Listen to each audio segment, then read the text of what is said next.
नमस्कार मित्रांनो, मी शुभम पवार. मित्रांनो, महाराष्ट्रामध्ये आता SIR जे आहे ते सुरू झालेलं आहे. भरपूर जणांचं मतदार यादीतलं जे नाव आहे ते आता कट होणार आहे, डिलीट होणार आहे. तर आता हे SIR नक्की काय आहे, तुम्हाला नक्की काय काम करायचं आहे आणि तुम्ही कशा पद्धतीने ही प्रोसेस करू शकता, या व्हिडिओमध्ये आपण सविस्तर अशी माहिती पाहणार आहे.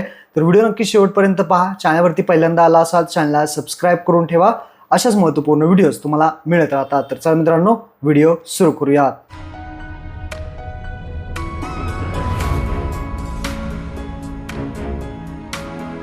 तर मित्रांनो, SIRचा फुल फॉर्म आहे स्पेशल इंटेन्सिव्ह रिव्हिजन. आता यामध्ये काय केलं जातं, जे काही मतदार यादीतली नावं आहेत त्यांचं व्हेरिफिकेशन केलं जातं आणि अपडेट सुद्धा केलं जातं. म्हणजे काही जणांचं नाव याच्यामध्ये डबल आलेलं असेल, डुप्लिकेट मतदार असतील, काही मतदार जे आहेत ते एक्सपायर झाले असतील, त्यांची नावं इथे डिलीट केली जातात. आणि त्यासोबत जे नवीन मतदार आहेत ज्यांना यादीमध्ये ऍड करायचं आहे, 18+ झालेले आहेत, त्यांना सुद्धा या यादीमध्ये ऍड केलं जातं. या सर्व प्रोसेसला आपण SIR म्हणतो. आता आपल्या महाराष्ट्रामध्ये सुद्धा हे SIR प्रोसेस सुरू झालेली आहे. SIR आता 2 फेजमध्ये असणार आहे. पहिली जी फेज असणार आहे ती म्हणजे SIR मॅपिंगची असणार आहे आणि दुसरी जी फेज असणार आहे ती SIR इन्युमरेशनची फेज असणार आहे. जी पहिली फेज आहे SIR मॅपिंगची ही आता सुरू आहे आणि जी दुसरी फेज आहे ती आता एप्रिलमध्ये सुरू होईल. हे SIR जे आहे ते अगोदर 2002 साली झालं होतं आणि त्यानंतर हे आत्ता होतंय. SIR जे आहे ते 2002चा जो डाटाबेस आहे, 2002चे जे काही मतदार याद्या आहेत त्या सर्व मतदार याद्या चेक केल्या जातील आणि जे नवीन मतदार आहेत त्या सुद्धा याच्यामध्ये ऍड केले जातील. 2002च्या जे काही मतदार याद्या असतील त्याच्यामध्ये सुद्धा नाव चेक केलं जातील आणि त्या नवीन याद्या आता नवीन प्रोसेसनुसार याद्या बनवल्या जातील आणि नवीन ज्यांना ऍड व्हायचे ते सुद्धा यामध्ये आता ऍड होतील. म्हणजे 2002चा जी काही यादी आहे त्याचा रेफरन्स घेऊन हे SIR जे आहे ते राबवले जाणार आहे. आता तुम्ही म्हणाल की एप्रिलमध्ये काय असणार आहे, काही जणांचं 2002च्या यादीमध्ये नावच नसेल तर लक्षात ठेवा, तुम्हाला फॉर्म फिलिंग करावे लागेल आणि ते एप्रिलपासून फॉर्म फिलिंग सुरू होईल. ते BLO तुमच्या घरी येऊन प्रत्यक्ष पडताळणी करतील आणि तुम्हाला त्यावेळेस कागदपत्र सुद्धा द्यावे लागतील.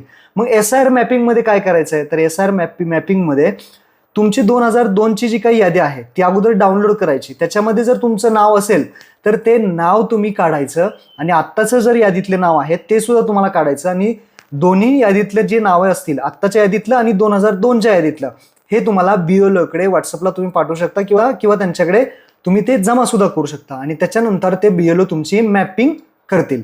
हे झालं SIR मॅपिंग. आता हे कशा पद्धतीने करायचं, 2002ची यादी कशी पाहायची, त्यानंतर आत्ताच्या मतदार यादीमध्ये नाव कसं पाहायचं आणि BLOला कसं कॉन्टॅक्ट करायचं, सर्व माहिती तुम्हाला चला आता स्क्रीनवरती दाखवतो. आणि इन्युमरेशनची जी काही फेज सेकंड आहे ती एप्रिलमध्ये जेव्हा सुरू होईल त्यावेळेस सुद्धा फॉर्म फिलिंगचा व्हिडिओ मी बनवणार आहे. तर चला जाऊयात स्क्रीनवरती. तर तुम्हाला सिंपल काम करायचं आहे, प्लेस्टोअरवरती या. प्लेस्टोअरवरती ECINET हे ॲप्लिकेशन इन्स्टॉल करून घ्यायचं आहे.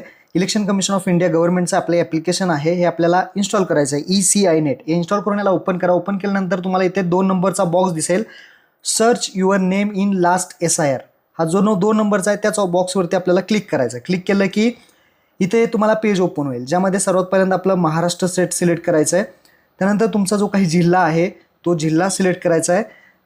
असेंब्ली सिलेक्ट करायची आहे. मतदारसंघ विचारला जाईल, तर 2002ला तुमचा कुठला मतदारसंघ होता तो मतदारसंघ इथे सिलेक्ट करा. त्यानंतर बाकी काही टाकायची गरज नाही. जर माहिती असेल तर टाका, नाही तर डायरेक्टली डिलेक्ट और फुल नेम इथे लास्ट SIR 2002 आहे, तिथे 2002मध्ये तुमचं नाव काय होतं तर ते नाव इथं जे आहे ते फक्त या बॉक्समध्ये टाकायचं आहे आणि खाली सर्च करायचं आहे.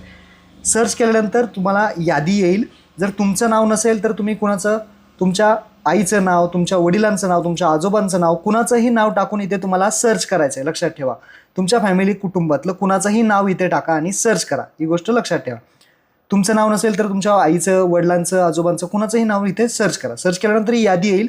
या यादीमध्ये तुमच्या कुटुंबातील कोणाकोणाची नावं आहेत त्यांचा स्क्रीनशॉट इथे तुम्हाला काढून घ्यायचा आहे. तुमचं ते मतदारसंघ, गावाचं नाव वगैरे सगळी माहिती दिसेल. तर जे काही नाव तुमचं इथे दिसेल, कोणत्याही तुमच्या कुटुंबातलं नाव असेल तर त्याचा स्क्रीनशॉट काढून घ्या. स्क्रीनशॉट काढून घेतला. आता जायचं तुम्हाला आत्ता करंटच्या यादीतलं नाव शोधायचं. आत्ताच्या यादीतलं नाव शोधण्यासाठी ते 5-6 नंबरचा ऑप्शन आहे, search your name in voter list. या ऑप्शनवरती क्लिक करायचं. Search your name in voter list या बटनावरती क्लिक केलं की तुम्हाला इथे 4 ऑप्शन दिसतील. तुम्ही पहिला ऑप्शन आहे एंटर युअर वोटर ID, मतदार नंबर, त्यानंतर डिटेल्स. दुसरा ऑप्शन आहे डिटेल्स, त्यानंतर मोबाईल नंबर आणि चौथा ऑप्शन आहे बारकोड. तुमच्या मतदान कार्डचा बारकोडचा स्कॅन करून सुद्धा तुम्ही इथे शोधू शकता. असे 4 ऑप्शन शोधायचे आहेत. तर यापैकी कोणताही ऑप्शन सिलेक्ट करा आणि तुमचं नाव इथे शोधून घ्या. तर माझ्याकडे मतदान नंबर आहे, तर तो मतदान नंबर टाकून सर्च करतो. सर्च केलं की पाहू शकता तुमचं आत्ताच्या यादीमधलं जे नाव आहे ते इथे दाखवलं जाईल. तर याचा एक आपल्याला स्क्रीनशॉट घ्यायचा आहे. 2002च्या यादीतला घेतला, आता 2025-26चं जी काही 24-25-26ची यादीतली असते त्यातला एक घेतला. आता शेवटचा ऑप्शन आपल्याला काय करायचं आहे, इथे 8 नंबरचा ऑप्शन आहे कनेक्ट विथ इलेक्शन ऑफिसर, त्यावरती क्लिक करायचं आहे. तुमचा मतदान नंबर आत्ताचा असेल तो टाकायचा आणि सर्च करायचा आहे. इथे सबमिट केल्यानंतर इथे तुम्हाला नो युअर BLO हा जो पहिला ऑप्शन आहे त्या बॉक्सवरती क्लिक करायचा आहे. तुमचा जो काही बूथ लेवल ऑफिसर आहे, BLO आहे, त्याचा तुम्हाला कॉन्टॅक्ट नंबर दिसेल, त्यांचं डिटेल दिसेल. त्यांना तुम्ही कॉल करा, त्यांचा व्हॉट्सअप नंबर घ्या. तुम्ही आत्ता काढलेले जे काही स्क्रीनशॉट आहेत 2002च्या यादीतले आणि आत्ताच्या यादीतले सर्व स्क्रीनशॉट फॅमिलीचे असतील, तुमचे असतील, ते सर्व त्यांना BLOला पाठवा.